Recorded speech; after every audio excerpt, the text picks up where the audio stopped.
ቁኝ እለቱንና ሰዓቱን አታውቁትም። ቅድስት ኢየሉጣ ግን አወቀችው። ፈጣሪ ነው ወደ ፈጣሪ የምሄደው አለች። ተዘጋጀች፣ ለእሳት ለፈላው ውሃ ተዘጋጀች። አልክድም ፈጣሪን በፍጹም አልክደውም አለች። ታዲያሳ አንድ የ3 ዓመት ሕፃን አለ፣ እስቲ እሱን ጠይቀው፣ እሱ መልካም ነው አለ። እኔ ችግር የለም አመልካለሁ አለች። አያችሁ እናቶቻችን ልጆቻችሁን በደንብ አስተምሯቸው። ማርያም እኮ እህተ ሙሴ ዮካብድ ሙሴ እንዴት አድርጋ እንዳስተማረችው ልጇን ማርያምን እህተ ሙሴ እንዴት አድርጋ እንዳስተማረቻት ታውቃላችሁ አይደል?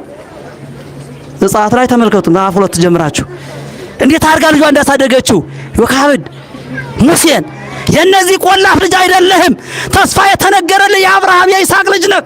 አያችሁ ያደገው በቤተ መንግስት ነው፣ ግን እንደምታውቁት ተጥሎ።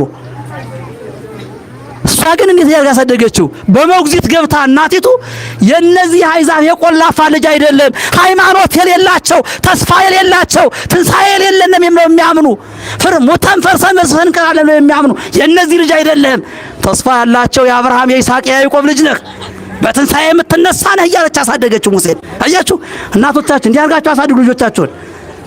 ሀሱ ቁርስና ብላ እያላችሁ ነገ እናንተን በጥፍ ይላቸዋል። ለዚያ እኮ ነው እኮ ዝም ብላችሁ በራብ የሚሞት ይመስላችኋል። አታጾሟቸው፣ ስርዓት አታስተምሯቸው። ነገ ሲያዛችሁ አላውቅልሽም እንጂ አለሽ ብሎሽ በቃ ውሸታም ይሆናል። ለምን ነው? እኛ ውሸታሞች ስለሆነ። እናንተ ቁጭ ብላችሁ በስልክ እየዋሻችሁ ያያን ልጁ ደግሞ የበለጠ ውሸታም ሆኖ ያድጋል። ቁጭ ብላችሁ እንደው ፒያሳ ሆኖ ሄሎ አዘዞ ደርሻለሁ እንዴ ምን ማለት ነው? እንዲህ ያለ ውሸት። ታዲያ ልጅ የማንን ይማር? የማንን ያዝ? እስኪ ንገሩኝ እስቲ። ከቤታችሁ ቁጭ ብላችሁ ሳትወጡ ደርሻለሁ ታክሲ እያያዝኩ ነው። የማንን ያዝ ልጅ? እስቲ ንገሩኝ። ከናንተ የበለጠ ውሸታም ነፍሰ ገዳይ ይሆናል ማለት ነው። ለምንድን ነው? ጠብቀኝ እየመጣሁ ነው፣ ከቤት እየለበስኩ ነው ልብሴን። ልብስ ሳለብሱ ወጥቻለሁ፣ ከታክሲ ሳደርሱ ታክሲ ደርሻለሁ። አረ መድኃኔዓለም ያለ ረባካችሁ ስለ እግዚአብሔር ዓለም በውሸት ተጠቅልሏል። እንደው ይሄ ጥሩ ነበር ተክሎ ነው የሚደንቅ ናቸው ነው። ግን ዓለምን በጠቅሉ በውሸት ወለደው።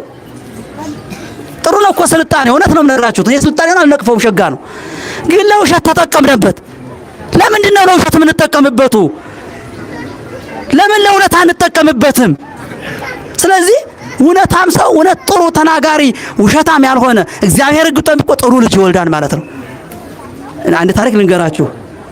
አንድ ሽማግሌ ሰውዬ ነበርና ጦሬታ ሆኖ ልጅየው ወጣት ነው። ሲጦር አባትየው አልሞትለት ይላል።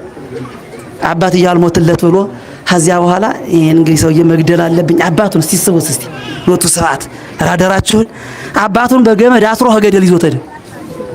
ሊጥለው ሊወረውረው በገመድ ቸቀው እንዲያርገና ገደሉ ዘቅዝቆ እንዲያርጉ ልጣለ ኧረ ልጅ አትጣለኝ መልሰኝ። ኧረ ልጅ እንግዲህ እድሜ ደርሷል።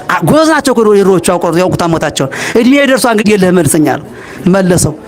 ልክ በወሩ ሰውየው ሞተ። ያን ልጅ አልቀረም አረጀ፣ ልጅ ወለደ። እንደዚህ ጦሬታ ገባ። ሲጦር አልሞትለት አለ። አባቱን ይዞ ሄዶ ልብ በሉ ያንን ሰውዬ ይዞ ሄዶ ከገደሉ በገመድ አስሮ ልጣልህ አለው። ዘቅዝቋት ያወረደው። ኧረ ልጅ ተወኝ፣ ከዚህ በታይስ አባቴን አላወረድኩትም አለ። ከዚህ በታይ አባቴን አላ ኧረ ተወኝ ልጅ፣ እኔ እዚህ ከፍ አለ እንደውም ከፍ ነበርኩ፣ ከዚህ በታይ እንኳን አባቴን አላወረድኩትም፣ መልሰኝ ልጅ አለኝ። አያችሁ ጥሩ ስንሰራ እግዚአብሔር ጥሩ ይሆንልናል ለኛ ነው። ጽድቅ ስንሰራ እግዚአብሔር ገጸ መቶ ወደኛ ይመጣል። የእግዚአብሔር የስጦታ እጆች ወደኛ ይዘረጋሉ። የእግዚአብሔር ቸርነት ወደኛ ይመጣል። ክፉ እየሰራን የምንለምነው እግዚአብሔር ሰማን እንዴ? ያጎነዲ ከመዘይሁ ቢያነኩ እንደማይሰጥ ያዘገያል። አዎ